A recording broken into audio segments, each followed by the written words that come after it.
Ladies and gentlemen, welcome back to the United Front. My name, of course, is Seth Bidoff. Joining me this evening, the one, the only Jacob Terrell. Folks, welcome on in. I was caught off guard a little bit.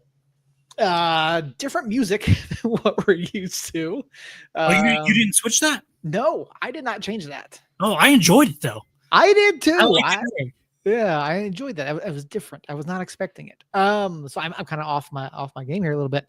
But welcome in, guys. Welcome on into the number one rated podcast covering the USL Championship, according to some random website, and the most reputable source for all the news and notes regarding New Mexico United, the USL, and the New Mexico Runners. Thank you guys for being here. Appreciate all of you for coming in and joining us on a Tuesday evening.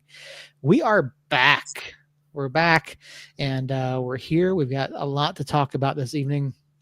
We do want to start the show addressing a bit of a more serious issue. Josh, to that note, we have artwork that's coming, I promise. We do want to address something that's come up. A couple folks have reached out. There's Christina. Hi, Christina. Hello. Sorry I'm late. No worries. We're just getting started. We know that you are busy as always. So folks have been asking about Earl. And Jacob and I were talking about it, and we thought we'd go ahead and take this evening to address the questions and fill you guys in as to what's going on. So, Jacob? Yeah. Obviously, he hasn't been on in a while. We changed our name, stuff like that. So, basically, there was just some differences there that we needed to take care of. And in doing so, it led to him leaving the show. Wish him the best. I love him. He's been with me since 2019. He was delivering Somos Lindos news. For those of you that remember the newsletter, he was delivering those throughout the city of Albuquerque when we were doing that multiple occasions on his own dime, helping us out. And so sucks, but that's what happened. And then with that, we went a new direction with the name in respect of Earl, since he is the one that kind of came up with the name and that logo. We decided to not take that with us and go with United Front. And as Seth was alluding to right before this, we do have some artwork on the way that I'm really excited about. And that's pretty much all I'm going to say. I'm not going to get into details or anything like that. If you'd like to reach out to Earl and ask him, you can, but I'm not going to say any more, even if you DM me. And so on a brighter note, guys, I don't know if you noticed, but I got a hold of the new kit before it was released tomorrow. Now I can't show you, but it's different. No. It's the same kit that I'm wearing here. I was going to say, you're wearing some greenbacks there? No. But I don't know if you've seen the teasers, but apparently we will find out tomorrow morning what it actually looks like. Yeah, I know. I can't wait. The kit reveals are usually a big deal for United, as always. With the tie into Meow Wolf, and we know that we knew a couple weeks back the club was up there shooting, so we know there's some sort of tie-in to Meow Wolf. I know. I can't wait to see it. I think without a doubt. I don't want to say argue, but I say without a doubt, we have some of the best kits in the USL Championship, and the reveals of those have kind of set the standard for what this league should do and what other clubs should do. What are you hoping for from these kits? Christina, we'll start with you. Well, first I was hoping that they were going to reveal it as the black and yellow bash. That's what I would have predicted, but then was it yesterday or the day before they dropped the yesterday? I think it was yesterday, right? They dropped the post with the date on it. And so, and then they drop another one today. So we'll see. I suspect it might be an opportunity, though, to maybe get more ticket sales for the bash, because it'll be first opportunity to snag your own kit, which would be pretty cool. I I wanted to be I wanted to embrace Meow Wolf and be just kind of out there and funky and creative. I'm hoping that it's unique and not any of the cookie cutter kind of kits. It's been several years, so I don't know. I have faith though that that our creative team is doing their thing, and I'm looking forward to it. I'm hoping it'll be black.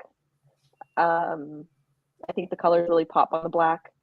I did like the yellow on TV on the screens, but those tend to be the away kits. So I'm hoping for a black home kit that's colorful and funky. I would assume it's going to be a black kit of some kind, or at least a darker colored kit, and it's going to have. I assume it's going to have a Meow Wolf logo on the front, since we have a lifetime sponsorship with them, and then the rest. I think you could almost put that on just a straight black kit, and people would go crazy over it just because of the Meow Wolf logo. But I was talking to Justin about it too. I don't want a wild and crazy primary home kit as far as Meow Wolf is concerned. I'd rather save that for the Meow Wolf nights to go a little wonky there, and then do something still bolder than this, even, but not like the Meow Wolf worms and portals and Crazy all characters. Yeah, I agree with that. But but artistic. Yeah, I've been saying it for a while now. I don't know what that was, Seth. It triggered something. I'll bring it up. I've been saying it for a while that I think Puma, this side, Puma, we got with them in 2020, and we just had, the black kits and the yellow kits with the 4 stripes on the side, and it was fairly plain. I think they've been upping it ever since. We had those for 2 years. Then we got these and the artist kits, and then we got the Taos kit. Then we got the Sandia kit. I'm expecting something a little bit special from them, because I know MLS is all Adidas. I can't imagine there's a Puma team in USL that sells better than we do. So my guess would be, unless there's a Liga MX team that I'm not sure about, we're probably Puma's best-selling kit in the US, would be my guess. Maybe there might be an EPL team that I'm forgetting that that has good sales here, but for the most part, I bet we're the best-selling team. So their North American section is probably taking us pretty seriously and giving us a little more leeway year after year, as long as we keep selling, and we have. And so Chivas. So I think we talked about this at one point, Andrew, but I think we'll be given a little more reign the longer we go, and I think we're gonna have a good time with it. Josh, your point. Lou City's kit got leaked. They didn't exactly drop it. Did it really? Yeah, it got leaked. Yeah, Lou City kit is out in the wild. Justin, give us Nike kits and things. It would be crazy. I mean, potentially, yeah. While you're looking at that, Jacob, what Christine was talking a minute ago, it triggered something for me, because there was a post over on the USL Pro subreddit talking about the mascots for every Rhode Island USL team. Yeah, Rhode Island did it. Yeah. Is Snaggy our mascot? It's the closest thing we have to a mascot. I would say Carlos, but I mean, it depends on if you're going like real person mascot or like a character mascot. Yeah. Wait, who would it be then? It really has come out on Meow Wolf night, right? Mm-hmm. Yeah, I would say we don't have one. I don't think we have a mascot. But for the sake of their activity, Snaggy's probably the. And we do have a capo that wears a Snaggy mask, or has a Snaggy helmet, and so they're not our mascot. But I can see why they are saying that. The chat is unanimous. Yeah, no. Yeah, I was just curious. I saw that. I'm like, no, I wouldn't think of Snaggy as a mascot. Like, yeah, Snaggy's nice to see out at a couple games here and there, but in order for something to be a mascot, it would truly have to be representative of the club and be more visible and available in their like orbit or Taco during the race during the Isotopes games. Those or Louis the Lobo. That's what I think of when I think of a mascot. I don't think of Snaggy as a mascot, and I certainly wouldn't have put him on that list. I'm also with Harry because I'm pretty sure he commented on that and said there's no mascots in his soccer. And I would agree with that. Mascots don't have a place in soccer. These Lou City kits are pretty nice. And they did officially announce them. They did leak, but then they did put out their videos and everything like that as well. And so yeah, I mean they're decent. They're not terrible. I wouldn't be against having one of those. Speaking of kits, by the way, I do believe someone is owed a kit. You are. You and Harry both are. Yeah. Yeah, I was hoping that would slide. Well, I saw the potential for, the upcoming prediction contest. So yeah. No. And we've talked about doing another giveaway on the show. So that might be something that we have coming up in a few weeks. So pay attention. Keep your eyes on the show. But I mean, realistically, it's kit season. We're going to see a number of kit reveals. I think North Carolina announced theirs as well. Did they? Okay. And then Monterey Bay announced theirs yesterday or the day before. Monterey Bays are nice. Are they? I haven't seen those yet. I'll have to look those up. Is Lou City's patch purple on purple? On the new kits? On the new purple kit? Yes. Yes. Yeah, it is purpled out, which is kind of cool. Yeah, I like that.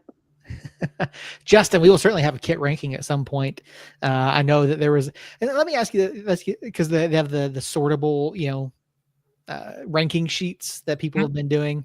I know, people ranked, the badges and all that kind of stuff, over the past couple of weeks. Maybe we should do a kit ranking kit, so chart at some point. So since we're already on this topic, I'll go ahead and spill the beans. I'm already working with Josh over in the chat because we did one of those S tier rankings of the United kits. That was the entry for the contest to win the free kit last year.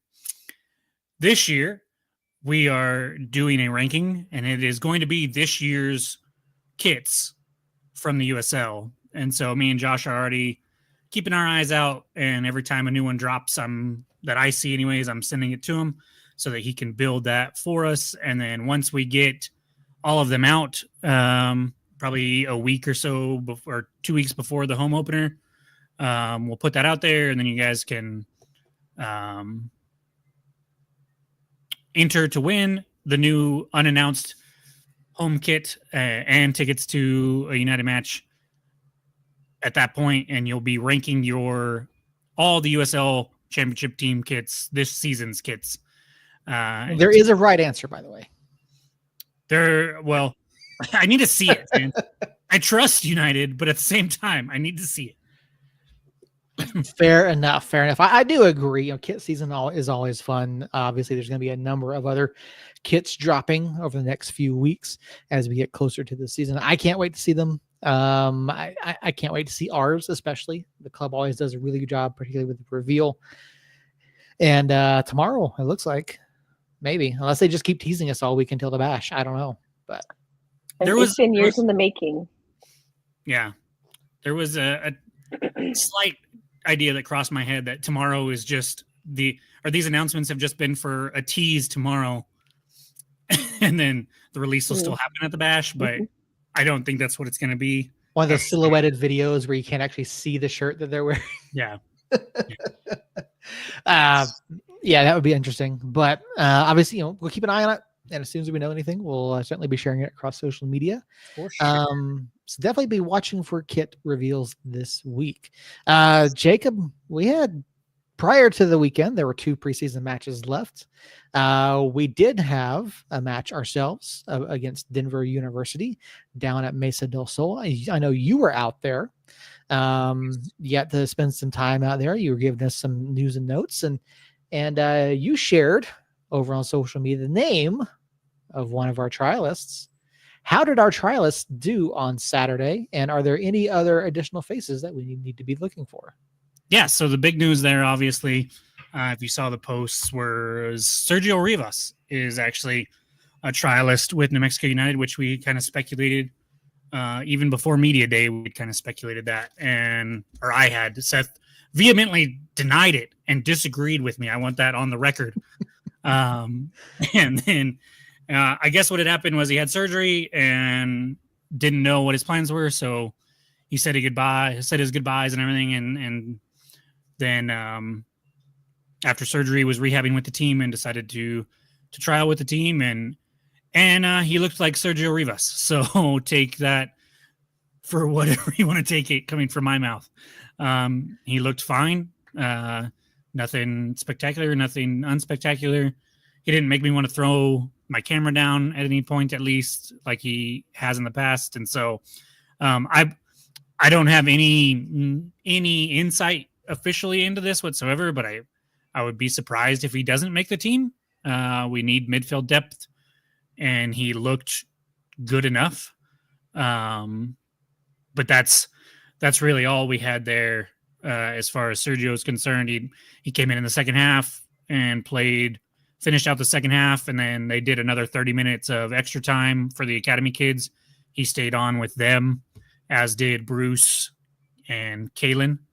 And then the second trialist that was announced there was a kid named Bodie Ford out of the Barca Academy there in Arizona. Plays left back, so he'd be a Gloucester backup if he does sign.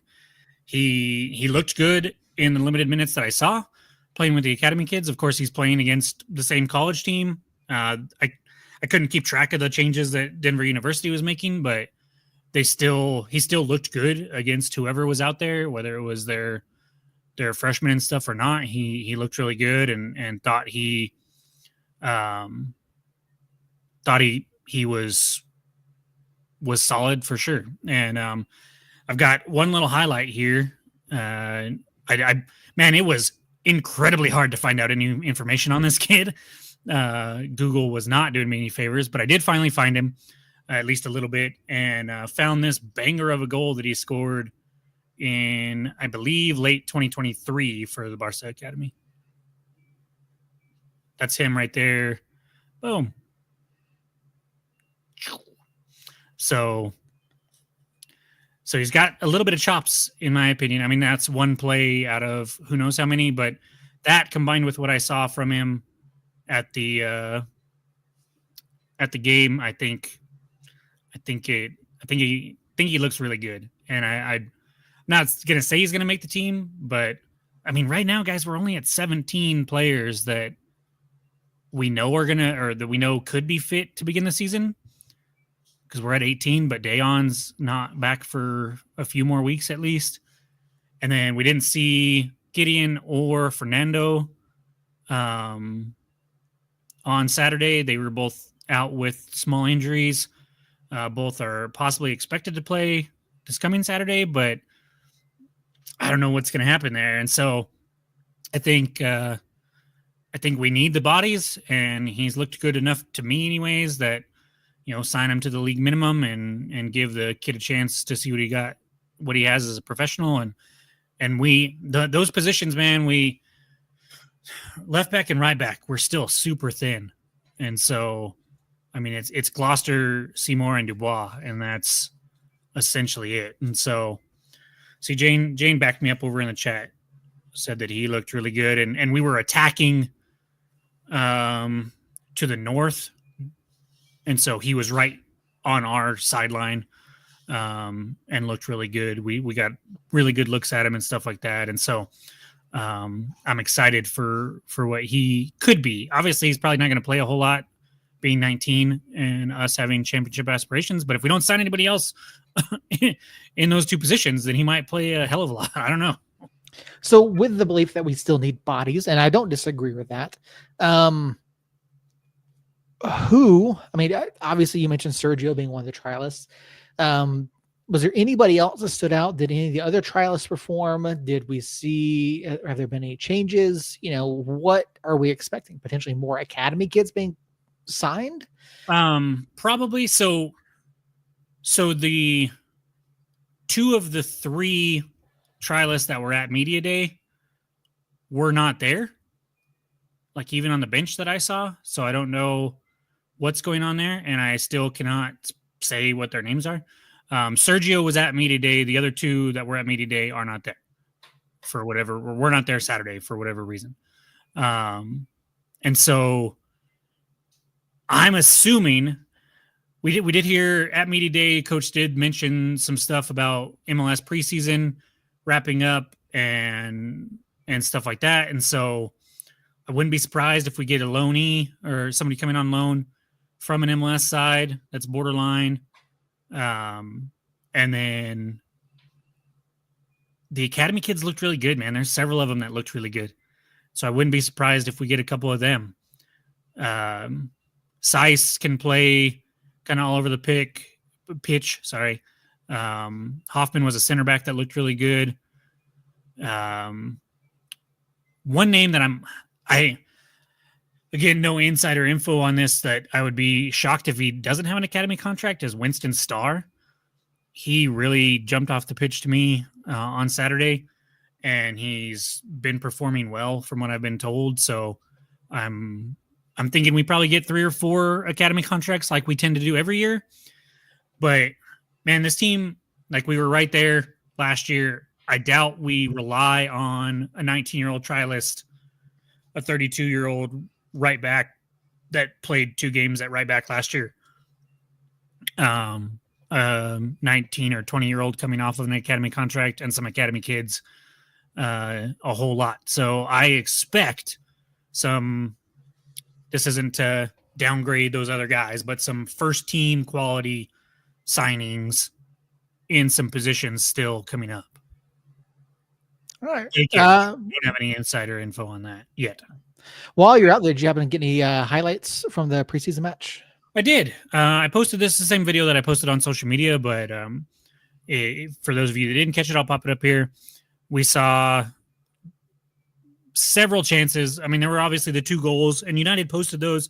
So if you want to see the highlights of the 2 goals, go check them out over on New Mexico United social media. These are the almost goals that New Mexico is not going to show you, but I was fortunate enough to capture them. Oh, no.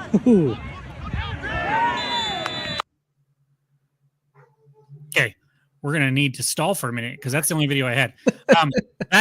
That is Tomas Mondeca, and I tell you, out of all the players there and all the fans that I talked to after the match, he was a unanimous pick for the player that stood out. Maybe that's because we didn't know what to expect of him coming in. He's bigger than I thought he was. He's shiftier than I thought he was. He's already got a couple goals this season. Let's just see that again. Good move. And so he looked fantastic, and I'm really excited about what he can bring. And everybody else that I talked to was like, "Oh wow!" And I put that same clip on social media, and Cole said Hosu 2.0. I'm not going to go that far, but he did look really good. He's not as big as Hosu or as physical. He was going down rather easily at times. Obviously not there. He got hammered there, but in other instances, he did go down just a little bit easier than I thought he should have. But he was like the first announced new player coming in. Didn't know a lot about him. Seeing him in person, I'm way more excited now than I was even a week ago, for sure. And to answer your question, Space Kid, Gaines did in fact look that good. He looked really good. He grew into the game well. His speed, we only saw like brief stints of it, but there's a highlight that I'll be reading real quick that you could see his speed and him be able to get past a defender in close quarters too, not like open space speed, but just like quickness and in tight places, and he looked really good. Christina, knowing what we know about the trialists and their performance this preseason, knowing that Sergio seems to be the one that the club is most interested in, how excited are you for the potential return of Sergio Rivas, or do you think that maybe there's someone else better out there for what Dennis wants to do? Yeah, I like the connection that he's, our like homegrown Mexican. I think that bodes really well in terms of general fan excitement. I feel like that's what he brings to the squad. Um, I I hope that the surgery he's had helps him to maybe get back to a little bit more of the season past, 2 seasons ago. I feel like last season he just wasn't quite his more typical confident self. Um, I've said I've said a few times on this podcast that last year when he would come on the pitch, I'd kind of cover my eyes and be like, "Oh," because he just wasn't quite up to speed with where he needed to be to handle the midfield. So I have reservations, but I think that I recognize the importance of having New Mexico homegrown players also on the squad to help represent New Mexicans. I feel like that was a big part of the year one squad, a big part of the club and their mission to help New Mexicans. So, because it's just Sergio, right? Yeah. Aside from the academy players. Mm-hmm. Yeah. So, and I mean, you saw on social media that some of the retired veteran players were not pleased to see the release of Sergio from playing for the squad. So, in at least behind the scenes, it seemed like there was some feelings about that. Well, and to be I'm fair, cautiously optimistic. Yeah, and to be fair, when it comes to the signing and retention of players from the state of New Mexico, I mean, let's be honest, there aren't really a lot playing at the professional level. A name that we've talked about in the past is Sam Gleadle, as someone that we would like to see come back, who has played here, who has been in the environment, who's been, in the Albuquerque area for quite a while. But other than that, I mean, off the top of my head, I don't really know of too many players from New Mexico or who've grown up in New Mexico or went to school here that would potentially be able to come back.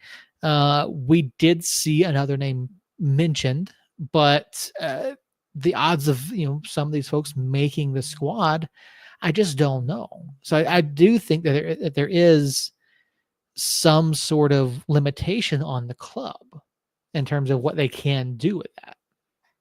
Well, especially with the men, UNM soccer team folding. I mean that Wehan wasn't originally from New Mexico, but he was like New Mexico raised in essence. Playing for UNM, but losing that program makes the pool even more shallow. Yeah, that it does. And don't get me wrong. Again, I would love to see the club continue to grow that, help grow the sport here within the state, help grow it among the youth, help bring, if there are any other professional players out there, bring them back into the fold. But there's only so much you can do, right? And we've talked about it. We know that Quill was very much not necessarily against academy, but he was very much, they have to deserve it. They have to earn it. He wasn't going to just give it to someone for the sake of having them there, which I don't necessarily disagree with. But when your spots are limited, you do want to build the squad and make it as strong as possible and continue to put out a quality play. You want to win the league, obviously, but you shouldn't just bring someone in for the sake of bringing them in.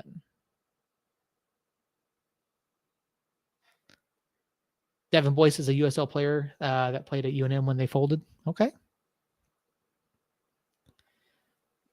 Who does he play for, Christian? Yeah, and where did the Christian name go? You switched it back up on us. Keeping us on our toes. And also, shout out to Christian for being here right now, because he's in a different place now, and it is like 2 a.m, if I'm not mistaken. Yeah, it's like 2 or 3 a.m. Yeah. And so yeah, it shout out to you for being a supporter that's staying up super late or got up really early. I don't know. Sanchez and Quill have very different looks on the academy, it seems. I mean, in a way, yes. They both believe in the academy system. They both believe in the development of players. But I think the difference is going to be that I think Quill, I think Dennis way more hands-on than Quill was.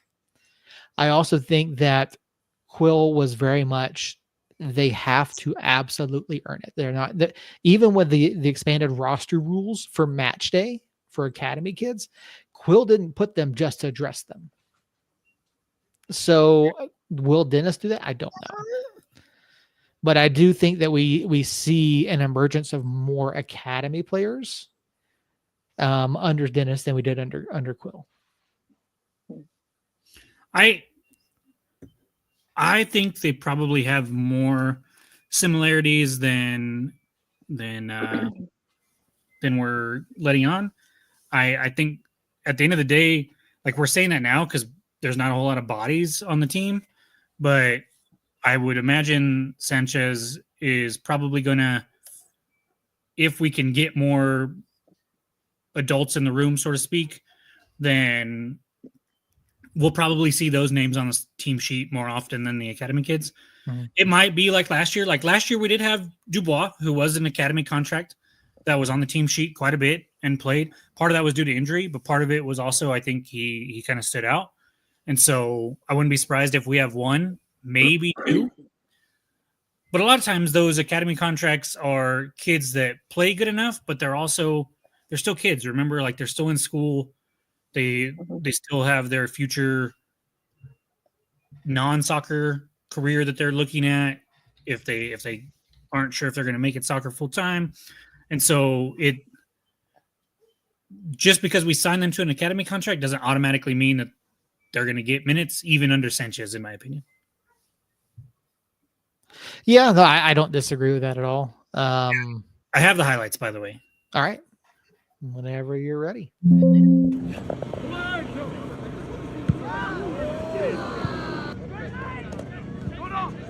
Here's some speed from Gaines.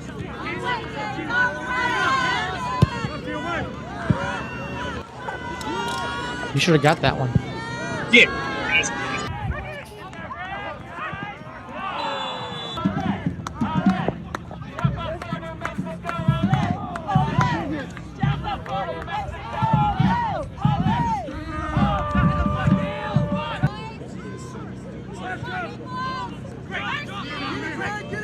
That was a nice little pass right there. Was. And on that one, that's Christina. Christina texted me on that one and was like, "Man, 12 looked exhausted." Well, 12 looked exhausted because he's a center back that for some reason was playing a midfielder in that possession. And I love Talon to death. Talon has been super kind both at media day and yesterday or Saturday at the game, coming up to me and chatting with me. But I love how he pointed like, hey, give it here. And then Hurst gave it to him and Maples couldn't catch up to it.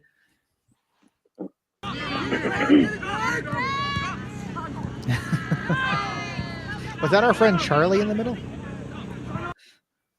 Who's Charlie? Our friend Charlie, the referee. Probably. I don't know. Probably. All right. I couldn't quite tell. I thought it might have been him, but did you talk to him? We talked about having him on the pod, right? I haven't talked to him yet. No. Obviously with I got you. So sorry folks, to give you guys a little bit of we talked a bit about me reaching out to my friend Charlie, who's a local referee, does some USL, Open Cup, NPSL, UPSL, that type of stuff.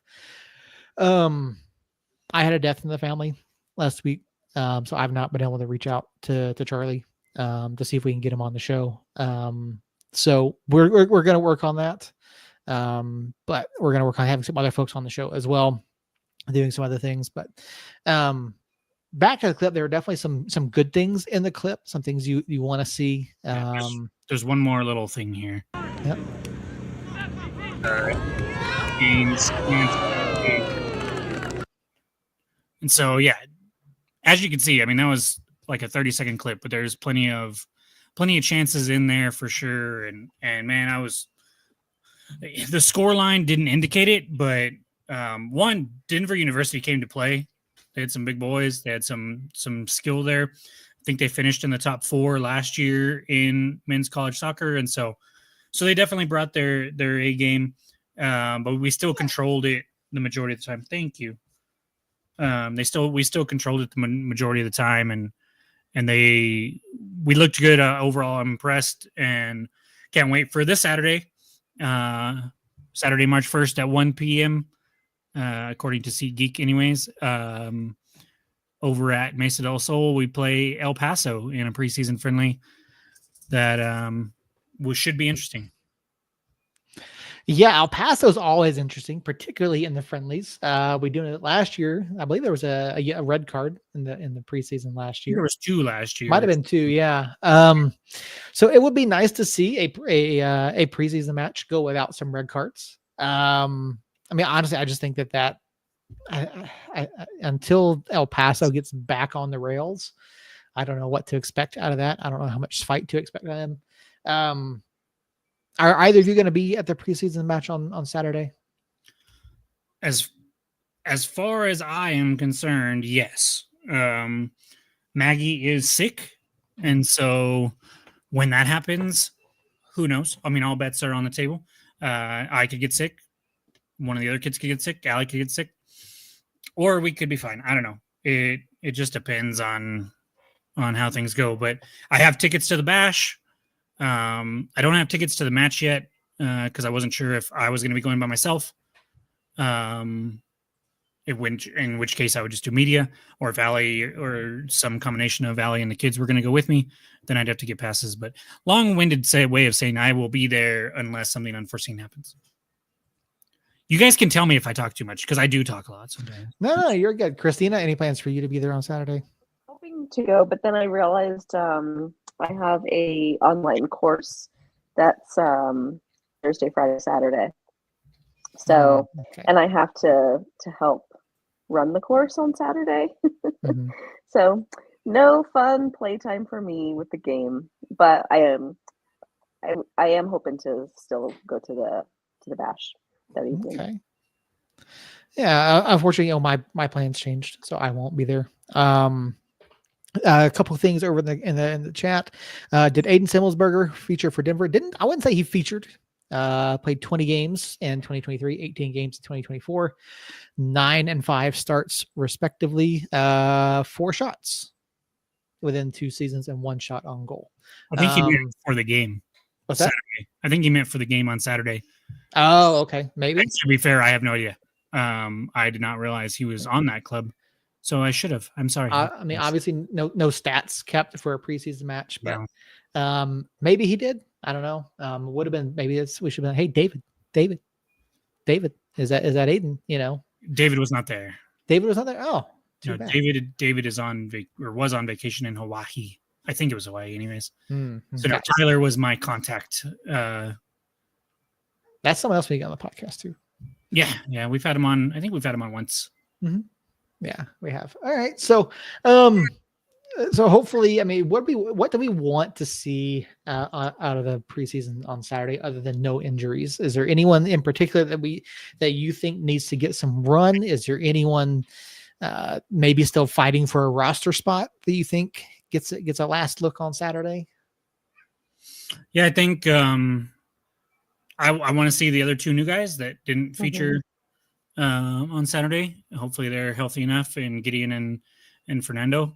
And then I would love to get a look at Bodie Ford with the first teamers to see how he does with them. And I think we probably get a little bit of that. I'm curious to see if they do the 30 minutes of extra time like I've noticed a lot of teams have done this preseason, but with it being El Paso, I'm not sure that's going to be the case unless El Paso brings their academy as well to kind of scrimmage in that last 30 minutes as well. But I'm looking for the two new guys that I haven't seen yet, and for the trialist that we like.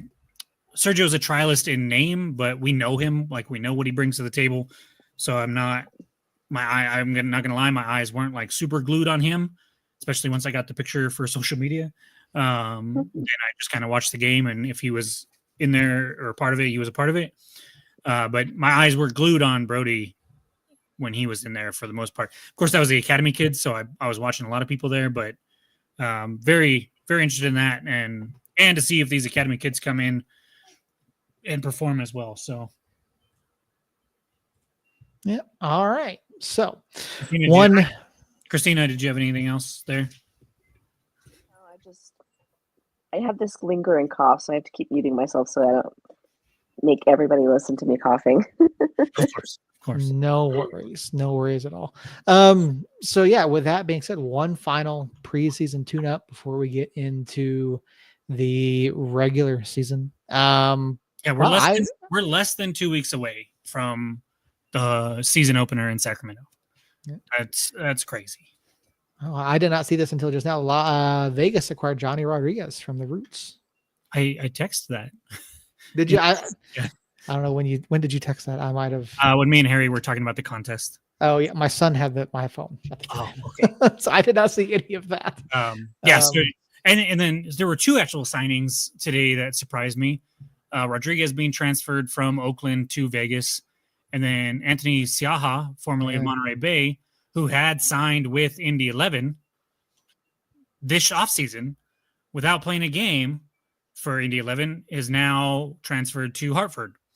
And so two interesting moves of players that we already had assumed had teams, which I have noticed more of that recently in the recent years.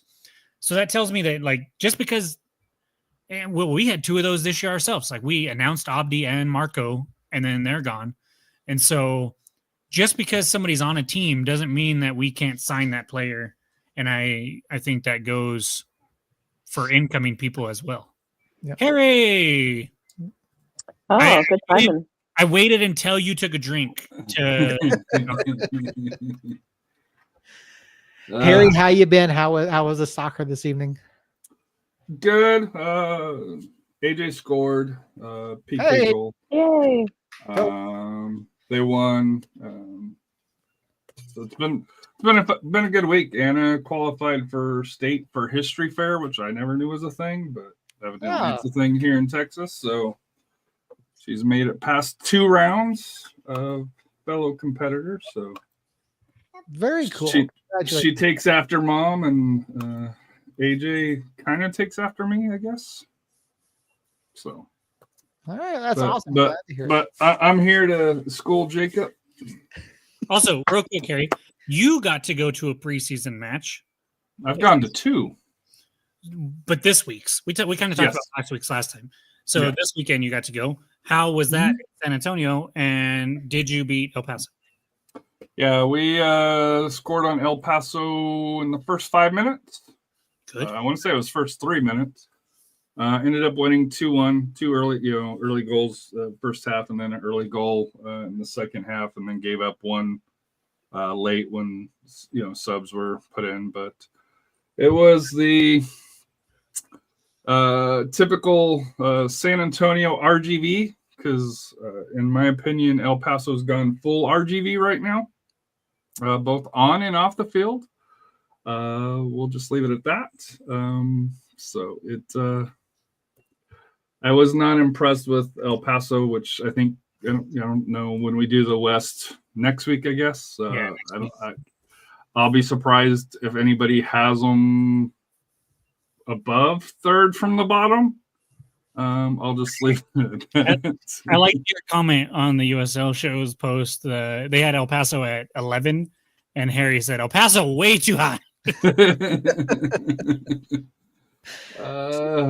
Oakland giving away Rodriguez surprises me.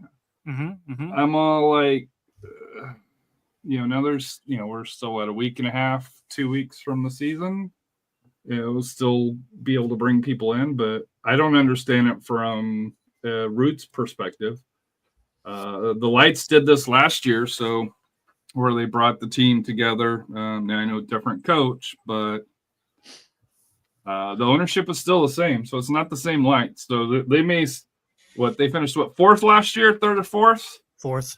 They may fall down a little bit, but just because I think a few teams in the bottom will be much better. Hopefully San Antonio, but like I said here, I fully expect them to recover and do well. But and then I think you guys have your kit revealed tomorrow too.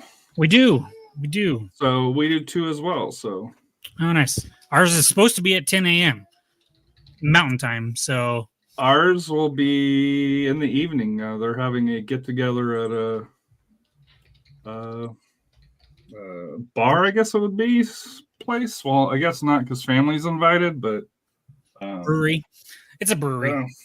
I don't know if it is. It's a Western thing. So it's to me, it's I'm married and old, so I don't never been there. But are you going tomorrow? Oh, of course. Okay, good. AJ has practice, and I'm like, I can't take you. And when they announced it, I'm like, I can't take you, so you better be nice to your sister. She drives and he doesn't. So. But right. Are we getting ready to do this? Yeah, we're waiting on you. Let's do it. Let me share my screen here. So if this is your first time with us, we've been doing some fan predictions or fan cast predictions to see who we think is going to place where in both the Eastern and Western conferences. We kind of missed on the West a little bit last season. A couple teams did not end up where we thought they were going to be. But so we're going to do this again because, soccer is the easiest thing in the world to predict. So we figured tonight we'll go over the Eastern Conference, and next week, as we get into the final week of the preseason, we'll do the Western Conference next week. All right. So guys, the question that I want to start with is, where do we start? Do we start at the top? Do we start at the bottom?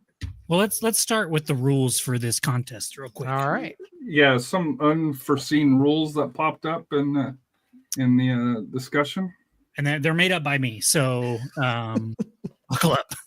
No, not shocking. Pretty simple. Okay, you're gonna get sacks are going to count as a positive 2 points for an offense. Yes. We're not going there. Seth. We're not going there. If you predict somebody to get a home playoff game, and they do get a home playoff game, you will get 1 point. If you predict somebody to get a road playoff game, and they get a road playoff game, 1 point. If you predict somebody to miss the playoffs, and they miss the playoffs, you will get 1 point. So basically, if you have them in the top 4, middle 4, or bottom 4, and that's where they finish up, you will get a point. If you miss where they finished by 1 spot, as long as they are inside those 4 spots. So like if you predicted 4 and they finished 5, no points. You have to get it in the right little section there. If you finish them to finish first and they finish second, you will get 3 points. Second and they finish first or third, 3 points. Third and they finish second or fourth, 3 points. Fourth and they finish third, 3 points. I think we're going to need a spreadsheet manager to keep all this in tracked. I know. This sounds complicated. Well, luckily for you guys, this is a made-up game and the points don't matter. So, I'm just kidding. If you get that reference, I'm not going to say what it is. If you get it, put it in the chat, please. And if you get it, put it in the chat. Don't spoil it for everybody on the show. And then if you get it right on, you will get 5 points. So 1, 3, and 5. If you get them, if you predict a home playoff game and they don't, you get nothing. If you predict a road playoff game and they don't, you get nothing. If you predict missing the playoffs and they don't, you get nothing. So it's not going to be super high scoring. Really, what's important is if the top 4, the middle 4, and the bottom 4 are the most important things. All right. At the end of this, we're not 100% sure yet, but if we just leave it to the 4 members here on the show, what we're going to do is we are going to all at the end of the year, we will all donate $25 to a charity of the winner's choice. And the winner will donate as well. So $100 going to a charity of the winner's choice. If we happen to open it up to the viewers, let us know in the chat if you would like to participate. Then we can do the overall winner, whether it's one of us or one of the fans. They can pick the charity, and we will all donate $10 to the charity of that person's choice. And so could be more money going to a charity that way if we get enough people in there, or it could be less. I don't know. We will see. So if you're interested, let me know in the chat. And then next week when we do the Western Conference, we will decide if we're going to have it open to everybody or not. Okay. So Christina, I just sent you the link for this so you can get into it as well. Awesome. So with that being said, I say we start at the bottom. All right. Let's do Agreed. it.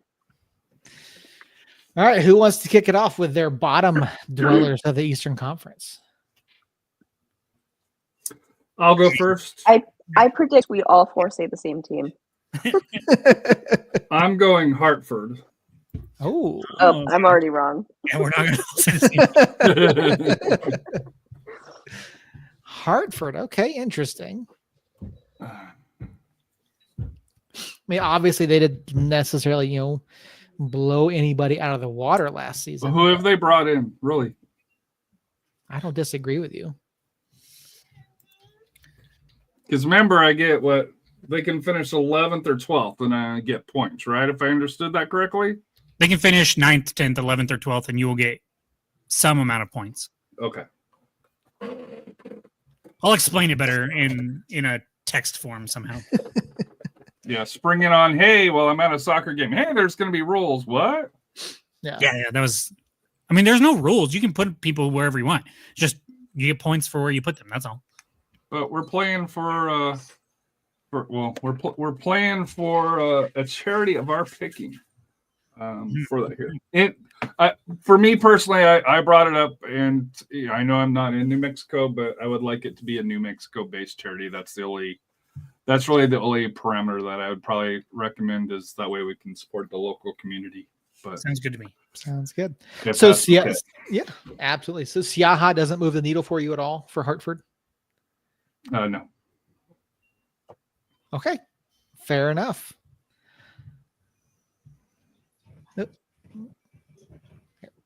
Here, I've got to move yours over there. Did I put on the wrong one? Yeah. Oh, we got you. Sorry. No, you're good. Did the rest of us have Miami? I'm going Miami. I don't trust Miami at all. I mean, Miami, Justin's right. Miami made some moves, but they're Miami. So here's the thing. They made moves, yes. They were also so far behind the rest of the East last year that making some moves does not necessarily close that gap. I understand Hartford didn't blow anybody's door off with their signings. Some other people, some other teams that will probably come up here. Well, will for sure come up here in a minute. Could be candidates to finish last, but at this point, with the roster they have, it seems like they went from one extreme to another. They were really young last year and a bunch of unproven guys, and this year they were like, "Hey, we didn't like that. We're going to be better. We're going to sign all the old guys." And so I'm curious to see how that works. I mean, think you're overdoing it a little bit there. Their big signing was Blanco, and he's old. Let's not forget a certain team in the West who now coaches New Mexico United. Last year, we all thought was a bottom dweller as well. Yeah, but they had names. Yes, they didn't have names you knew. But they also had. Let's be honest. They had a coach named Dennis Sanchez. They did have names we knew. They brought in Asante. They brought in your buddy Fabian. They brought in. And how old is Asante? I remember seeing Asante rolling on the ground here in Toyota Field like 10 years ago. Yes, he is old. Fine. I'm not going to argue. We're going to spend way too much time on this thing if I continue to argue my points on Miami, because nobody cares about Miami. I was going to say kind of similar, that it felt like the pendulum last year was super young, and now the pendulum's the other way around.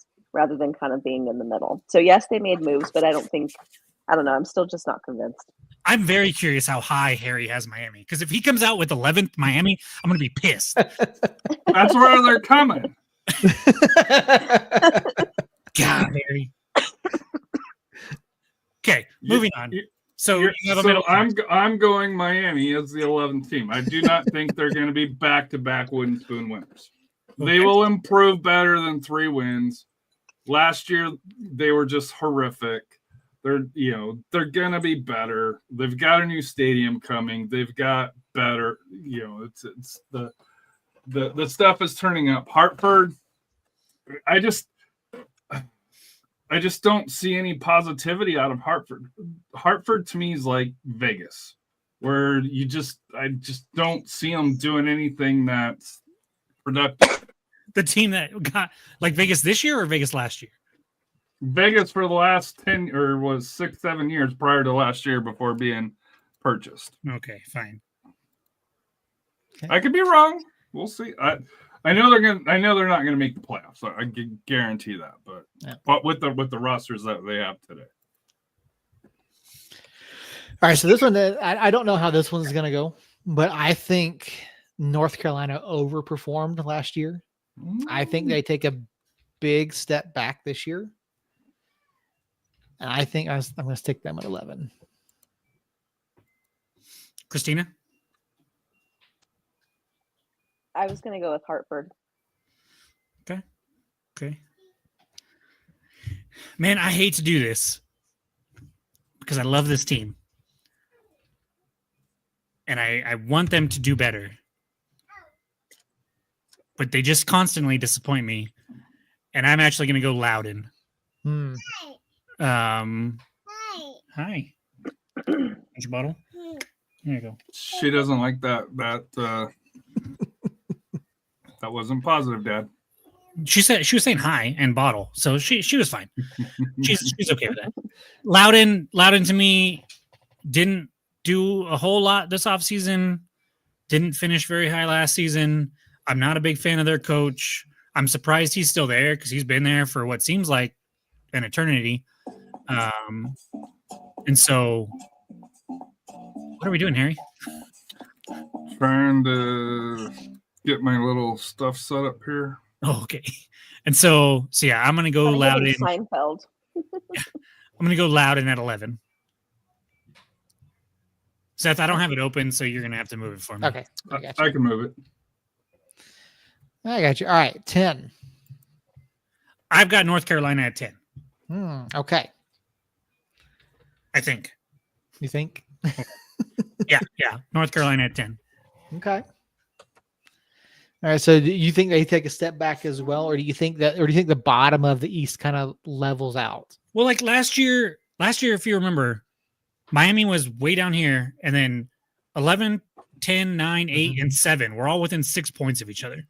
So this mess right here, 9, 10, 11, 7, 8, 9, 10, 11, could finish in any order, in my opinion. I feel pretty good about my bottom two.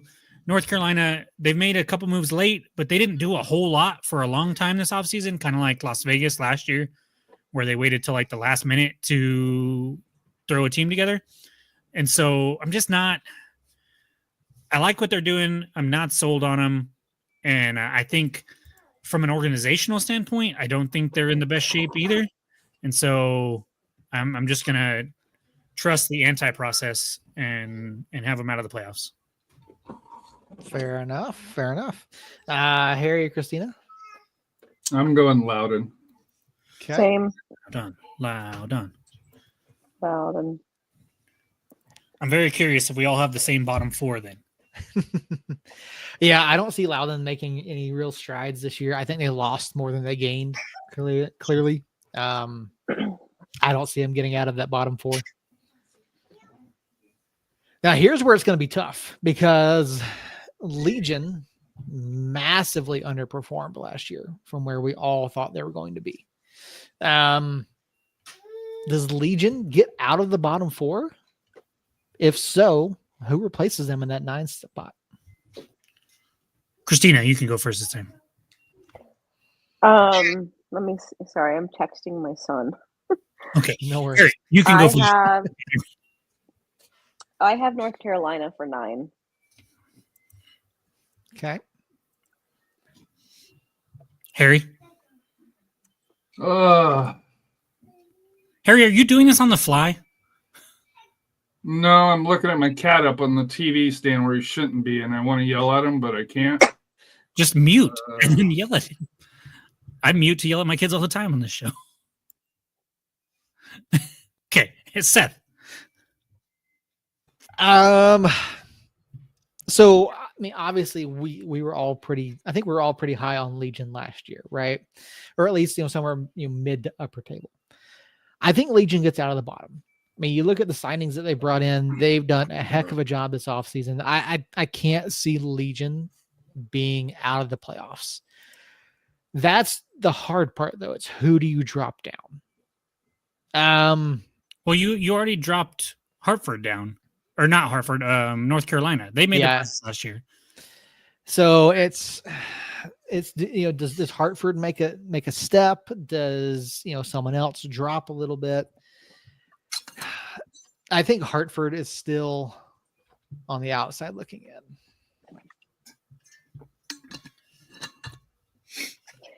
That's the thing about the East Coast is that it just feels like it's always been somewhat predictable. Like there's just such a gap, a divide between the top teams that are consistently top teams and then the bottom teams, unfortunately, as opposed to the West where it's bloodbath.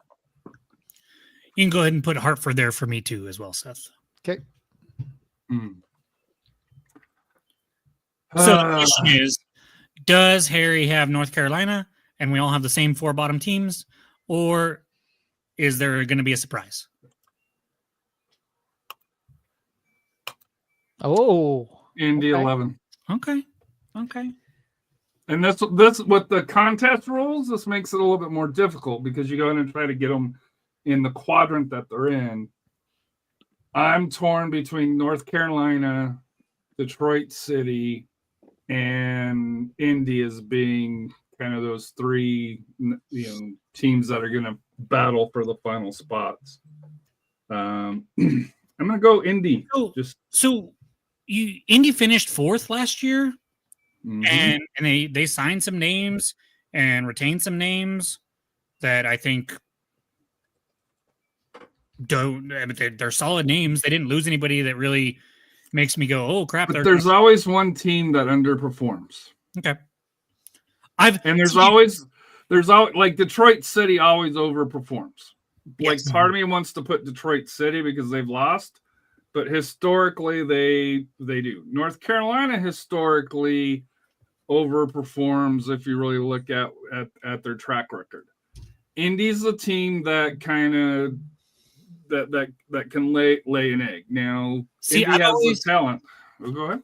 I've always voted against Indy. In fact, I think I had them out of the playoffs last year and the year before, and they screw me. And they always make it in, yeah. And so they're just a solid organization that I'm just not gonna bet against as far as like the organization is concerned. So that's the one.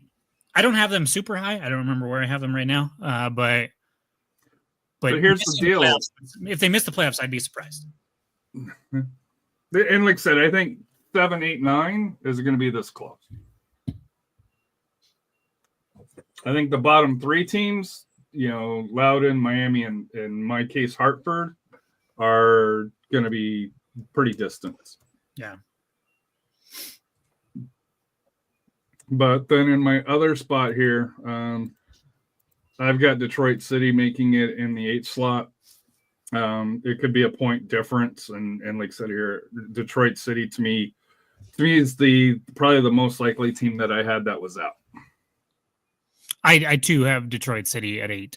I will forever underrate them, and they will forever overperform my assumptions. So lock up a home playoff spot for Detroit City because that's guaranteed now that I picked them in the 8th spot. I'm not quite as low on Indy as Harry is, but I do see some regression there. I think there's you have them one spot higher. I don't. Yeah, I think there's a bigger gap between 8 and 9 than what you think. So that's why I say that that I think there is regression, but I'm not as low. I think there's a little bit more of a gap between 8 and 9. Maybe somewhere in the neighborhood of 6-7 points. Maybe not. Maybe but that may be generous. But I do think there is some regression there. I think Indy gets in last. So I was flip flopping between Indy and Detroit, and I ultimately settled on Indy simply because I feel like Detroit, their 12th man is the fans and the stadium, and I feel like it just always pushes them. It manages to push them back to somehow making it work, making it happen. Harry throwing it out there early. North Carolina in the 7. Well, because I think there's a clear break. Mm-hmm. Like to me, like these bottom 3 are tied. These 3 are tied, and then there's going to be the next 4 are going to be tied together, pretty close as far as groupings in my book. But yeah, to me, 7, 8, 9, and I've said this before. To me, you could flip a coin. Like I said here, without playing favorites, I went Detroit 8, Indy out, and North Carolina at 7. But wouldn't shock me either way. Yeah, I mean, it can't underestimate Northern Guard and what they do. I mean, Detroit. I mean, I don't see them falling out of the playoffs, but I think they're like a half step ahead of Indy. And you have Detroit too, don't you, Christina? Yeah. No, not Detroit. Oh no. Oh, I thought you said you were flip. Oh yeah, Detroit. Sorry. Yeah, I had Detroit for Indy for 7. Yeah. Detroit. So I'm gonna bring up maybe the first shocker. I don't know Blue City. No. I'm not stupid, despite what some might think. I have Birmingham in my 7. Okay. And I'm gonna pull up this little comment right here. Yes, they brought in Damas. Yes, they brought in Danny Trejo. Yes, they retained Tyler Pashner. If you go look at their stats, they're okay. Harry's kind of on the same wavelength with me here. Their Achilles heel last year was defensively. They were bottom 10 in the league in goals scored. Are you disagreeing with me? Yes. Their Achilles heel is their coaching. Okay, well, let me get there. As far as players on the pitch, they gave up a ton of goals, and then their best center back goes to San Antonio. And so how do they fix that? They bring in 2 of the better strikers in the league, which doesn't make any sense to me as to why they went that route. And so I'm sorry, Kaylor. The Fighting Kaylors, I agree. I don't want that to happen. I do. But, I just don't I just don't see them performing very well this year. You don't fire your coach after missing the playoffs, who's underperformed. Now, he is their first coach that they've had through the entire history. It was time to move on. It was the perfect time to hit the reset button. Perfect time to be able to change the direction.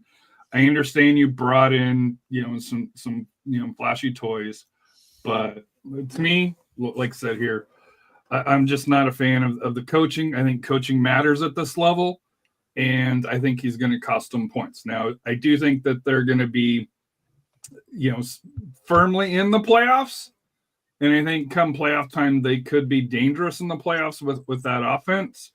But for the regular season, I'm sorry, until they can prove it, I've got them at 6. Fair. Pittsburgh. Yeah. Pittsburgh. Yes, okay. I don't think they did enough. I mean, they're gonna play Lily ball. They're gonna get some wins. They're gonna grind out some draws. I don't think they did enough, though. Well, you bring in Augustine Williams, but I don't think they did enough. So I have news for you. I also have them 6th. Okay, there we go. And I'm pretty much on the same wavelength there. So I'm kind of a little bit out there with what I settled on. I ended up picking Tampa Bay for 6.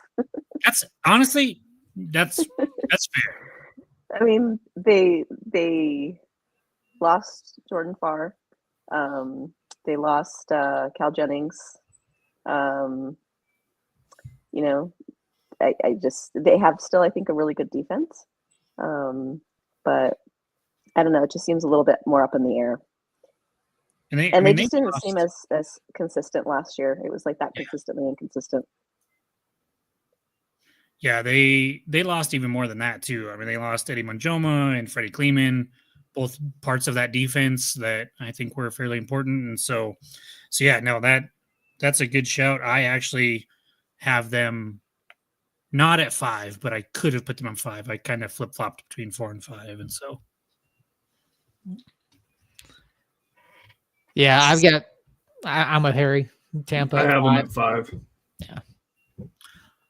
I have them at 4, so we're all, right there in that little area there.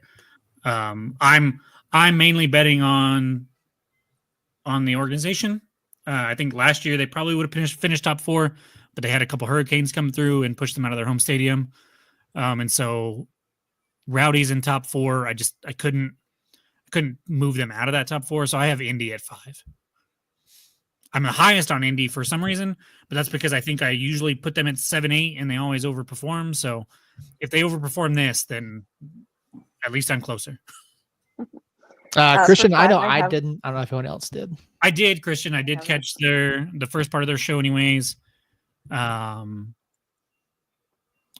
first, I watched the first 3 because they had New Mexico United at number 3 in the West. I watched through New Mexico United and then I turned it off. Not because I didn't want to watch the rest of it. I will go back and watch the rest of it. I just had stuff to do before the pod. They had him at 3rd, Andrew. They had him at 3rd. That's why everybody except Phil. Yeah, they didn't go into like their specific predictions every time. I think they all kind of, no, they did. They all had them 3rd. Every single one of them had them 3rd. And so. Interesting. So I think that was credit to the organization because signing wise, I was kind of surprised by that. Like knowing that they just look at paper and make their predictions off of paper, aside from, the few games that they are able to watch every year. I was surprised that even with the signings that we had, they still had us that high. All right, Christina, who do you have at 5? Christian said they did have Sacramento at 1. Sorry. I'm sure that they have Sacramento at 1. They always do. I have Legion at 5. Okay. So Seth is going to be the highest on Legion out of all of us. Okay. I do think so. If you look at how the East finished last year, I mean, it was 6 points from 4th to 9th by the time the playoffs were in. And I think with the players that Legion have brought in, and yes, I know signings don't necessarily mean wins. I think there's enough there to warrant at least 6 more points. So that's why I have Legion jumping back up into 4th and getting that home playoff match. Okay. All right, Harry, we're at the turn here. This is very important. This 4 spot here. Pittsburgh. I got Pittsburgh. Same. I think you're undervaluing they retained a lot of players that they normally lose, and they brought in offensive pieces this year. Listening to Mongols, they're fairly high. Now I will be honest here. There's going to be a big gap between 3 and 4 and the rest of there. I think the top of the East is very, very heavy. I think so too. This is where it's, it's like we're all going to have the same 3 clubs here in our top 3. We do. So that being said, who gets the 3 seed? I start Lou City 3. Oh, Okay. that's fun, Harry. I like that. So they're a quality team. I just don't. They lost a lot on paper. Mm-hmm. They did, and the names they brought in aren't horrible, but I don't think they're the same talent that they were. And I think this is not just something that's common with Lou City. I think you're kind of starting to see teams not necessarily keep pushing that budget. I know San Antonio hasn't kept pushing the budget. I think they've kind of maxed out on how much that they can. I think you're seeing that with Lou City as well. Like I said, I think it's a big gap. Don't get me wrong, but I just think with the other two teams that haven't been there, which we know is Charleston and Rhode Island, I think both of those two teams have brought in more. Let's not forget Rhode Island beat Louisville City last year and owned them on the series, if my memory serves me correct, for that here. So they're not scared. Charleston, they brought in everybody, it seems like, this year. Question is, will it work? I've got Lou City. I got Lou City third. All right. I'm going to go Rhode Island 3. I like their offseason. I like what they've done. They're continuing to spend money. I think they're doing it the right way. I just don't know if they are experienced enough as the organization. I don't know if I think they need to have a better start to the season than what they did last year. If they do, I think that they can absolutely contend for that, for that 1 or 2 seed. But for now, I've got them as the 3. Christina? I have Rhode Island also for 3. I think their inaugural year, it's that magic of your first year and the unknown factor. But now they're a little bit more well-known. But let's not forget they're opening a new stadium this year as well. So it's going to be they're going to get that second bump because of the new stadium bump as well. No more poll. I No hope more they poll. at least have a pretend poll. So yeah, and all respect to our friends over at Raising Anchor Pod. We love them to death. And this isn't to say that Rhode Island, that I don't think anyone's saying that Rhode Island won't perform this year. I think Rhode Island's going to put a great team together on paper. I think they're going to look good. I want to see them have a start stronger. I think that, like I said, I think they go for the 1 or 2 seed.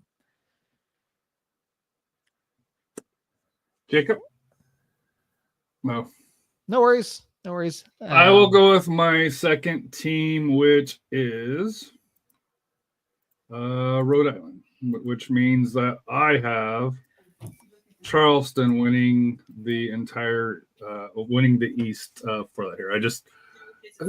They've just got so much talent. It's hard to ignore. It's just to me. Rhode Island, I think Maxi Rodriguez coming in is a bigger addition than most people are giving credit for.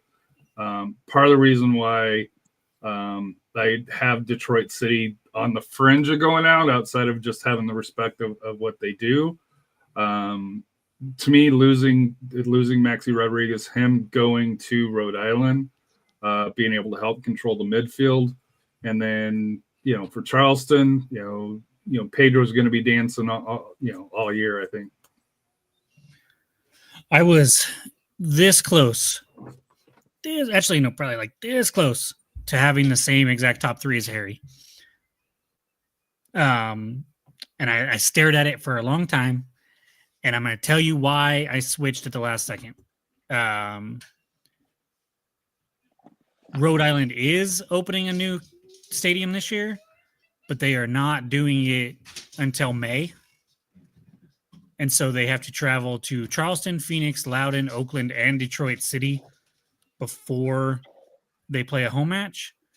And I don't like that stretch for them. I'm not sure they can keep pace with the likes of Lou City and Charleston to start the season.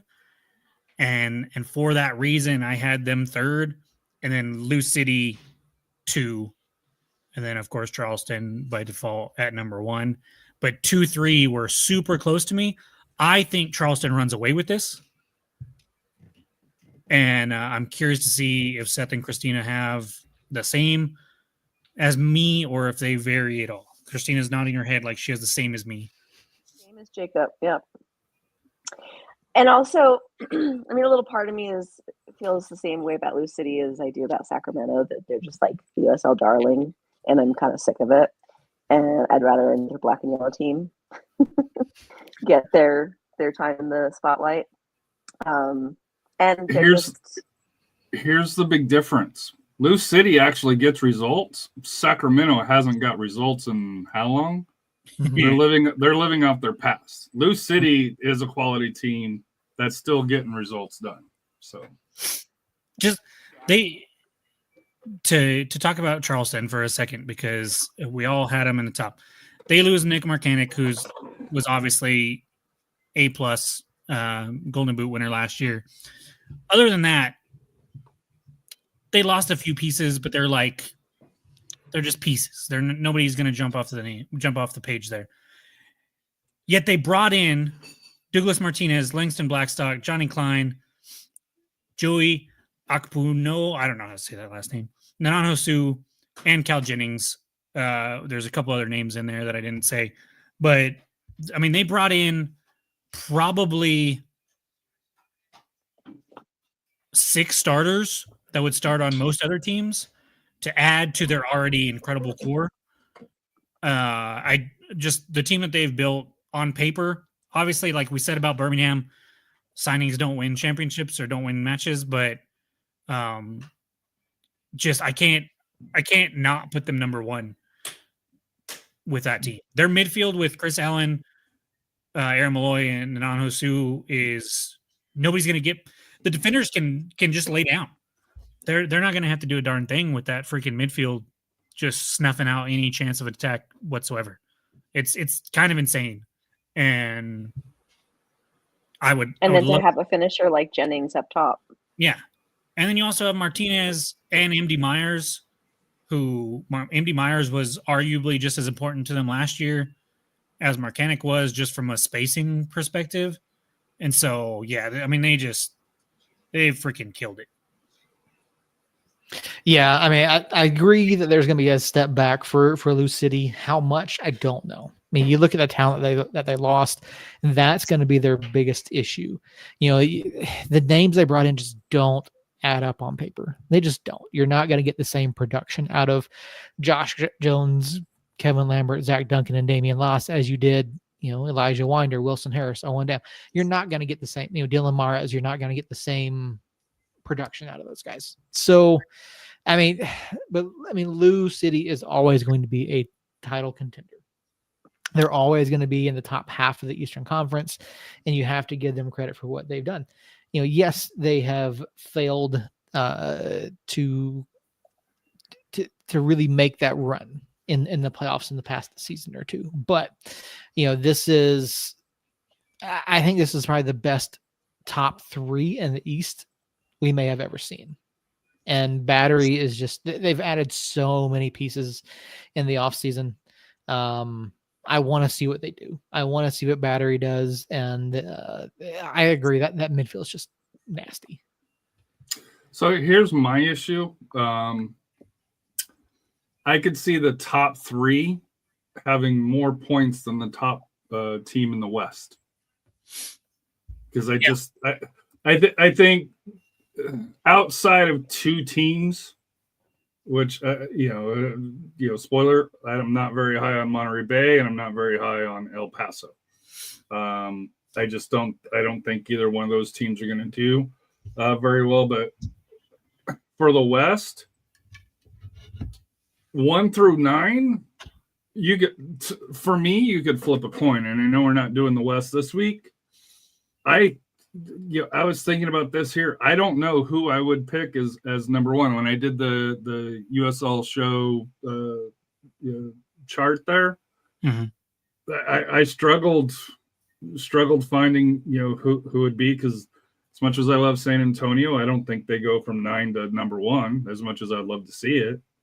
I don't think New Mexico drops. But to me, I think the top 3 teams in the East could end up having more points than the top team in the West. Yeah, I would be surprised if they don't, honestly, because when you look at the East versus the West, I think the East is super top heavy, Mm-hmm. and the West is Just deep. a mess. Like it's just who knows what's going to happen in the West. We'll talk about it more next week, but like the first place team, the top 3 teams in the E or in the West playing the bottom 3 teams in the West, I think anything can happen in those matches. Whereas on the East, the top 3 teams in the East are probably going to wipe the floor with the bottom 3 teams in the East that we have predicted here. And it's probably not even going to be close. And so I can't wait for the prediction show. I like this went about how I expected. It's pretty much chalk. There's a couple little surprises, but I think I can't scroll down on it because I don't have control over it, but I think the farthest we're off on one team between the 3 of us is probably North Carolina. No, it's Indy. Is it Indy? Oh, because you're at 5. I have them at 9 or 4. But yeah, North Carolina is 11-7, so 4. I wouldn't be surprised if the West has somebody in 3rd place. We predict somebody to finish in 3rd, and the other people predict them to finish last, or not last, but 10th.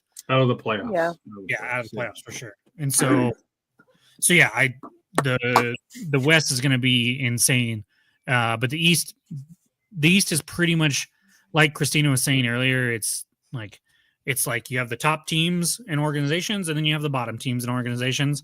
There might be a little bit of mixing in the middle, but for the most part, the top 3, bottom 3, and the middle are all set. And so it'll make for an interesting season. It'll make for an interesting prediction competition here with us. And really, I think it's going to come down to the West as far as who wins, because over here, we're all similar enough that I think we'll wash each other out more often than not. And so, yeah, I'm excited. So Seth's betting on Birmingham Legion. It looks like you're betting on Indy. Apparently, I'm betting on North Carolina.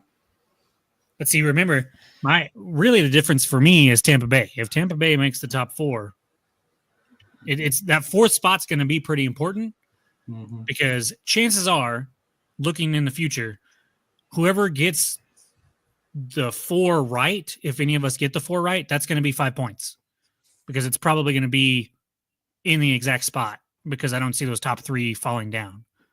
And so if it's Pittsburgh, Tampa, or Birmingham, then whoever predicted right there is going to give themselves a little bit of a bump. And if it's somebody like Detroit or something like that, then we're all screwed and it doesn't matter. Yeah.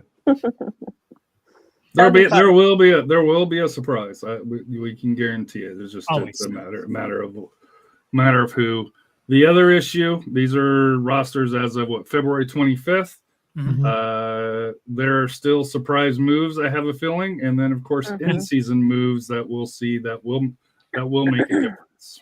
Yeah, I mean, obviously, we saw 2 pretty good names change teams just today, and so yeah. But as of right now, that's what I think is going to happen.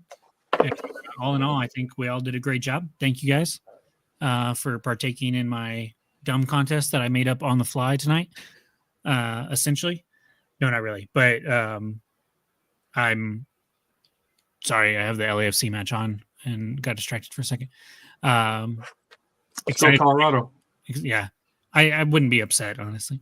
Excited for next year or next week with the West for sure. I was going to say next year. yeah, I'm already looking. Where does AJ play? I'm light years ahead, guys. Light years ahead. No worries. Yeah, this was fun. I like doing this. It's always fun to see where we end up at the end of the season. And I think the idea of us all pitching into a charity of the winner's choice is a great move this year. I do think that we should absolutely do that. But yeah, we'll talk more offline about opening up to other folks as well. If there's interest. Yeah, if there's interest. So we'll put something out. We'll make sure we ask on socials if you guys are interested. And then we'll gauge the level there. And I think it would be really cool to like I said, give into a charity and continue to support the local communities. So all right. With all of that being said, anybody have anything to close the show? 28th. All right. Well, Jacob, you want to get us out of here then? I just have a quick question for Christina. Christina, are you moved in? Are you in the process of moving in, or how's things going there? We got our HVAC units replaced and they won't work. Oh, bad. So there's that hiccup. And then we unfortunately moved into an HOA. So we have to get permission to put up a fence to keep our dogs on our property. And so that's kind of going to be a pain in the butt. So the goalpost keeps getting moved a little bit. So now I'm hoping for early April. Okay. Well, as long as they're still moving that way, even if it is slowly. Yeah, Good. slowly. But I've popped over there a couple times just to do it. You muted yourself somehow. I don't know how that happened. My headphones died. Oh, okay. We have a hot tub at the new house, which I don't know that we would have chosen that, but it came with the house. And so I've been having to go there and learn how to care for a hot tub. Gotcha. So Nice. little mini adventures. Fun. Cool. With that, guys, everybody over in the chat, thank you guys so much. Justin, Space Kid, Christian, Andrew, Josh, congrats again on the baby. Hopefully you're getting some rest. Hopefully Mama's getting some rest because, like I said, as a dad, we're useless to begin with. Harry, thanks for joining us. As always, we'll see you next week for the West, our conference of expertise, sort of, some would say.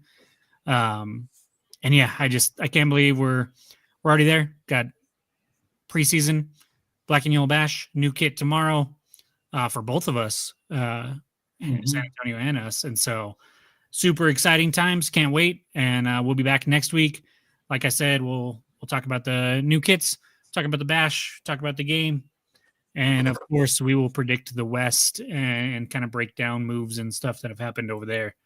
And hopefully that gets you guys ready for the regular season, which starts on the 8th of March, which is less than 2 weeks away. We get to travel to Sacramento. Harry, what's your first match? We get, was it Monterey Bay? You don't know? Is it at home, Harry? Yeah, it's at home. Our first two are at home. Nice. Oh, nice. Yeah, dude, it's been Monterey Bay and then Pittsburgh. Nice. We have two matches, and then we are lucky enough to where on March 22nd we travel to Oakland and open up the Oakland Alameda Coliseum for the Roots. Oh, fun. Cool. We get to open up two stadiums. We get to open up that one, and then we get to go to Rhode Island and let them take an L in their first thing there, as I've already been telling Rhode Island Nation. Yep. Cool. I think last season we were their opener, their home opener. We were their season opener. Yeah, we were their season and league opener. Yep. I hope it goes better for you, Harry. I don't. So do I. Well, we got rolled last year, so it's the bar's set low, but I'm going on the last stadium that we opened up, which was HEB Park. We won that game too, so we have a history. It's been a while, but we have a history. But yeah, we each get a California team. I think you said you're traveling. Yeah, we go to Sacramento, then we go to Vegas, and then we host El Paso for our first three. So, and then so it should be interesting. Steph, any thoughts on your Atlanta United and the brace? We're gonna win the cup. Already. We're gonna win the cup. No, it was a fun off season for Atlanta United. A lot, hopes are very, very high. Obviously, with the signings we brought, Miggy being one of the biggest names to come back to Atlanta United, and then it's just it's gonna be a fun season. I can't wait. I'm excited for it. And spring training just started, by the way. You did? Spring training just started. Lots of things going on. So, we might see a handful of updates from other sports throughout the season. Also, quickly, before I forget, the runners were in action over the weekend. The runners did fall once again to the Wichita Wings. Final score on that one was 8-3. So unfortunate for the runners. Nick Cashmere did get a brace in that match, so congrats to him. Good showing. I think holding another team under 10 goals is an improvement on the season for the runners. You'd certainly like to see them pick up a couple wins here before the season is out. 5 matches left on their season. Next up, Saturday, March 1st, they are on the road to host on the road to face Certified Lions FC. All right. Seth, safe travels this weekend. Yeah, thank you. And we give our condolences, of course. We love you. If you need anything, let us know. But next week, he'll be here. We'll all be here. And we can't wait to see you guys then. And so until then, guys, somos niños. Love you.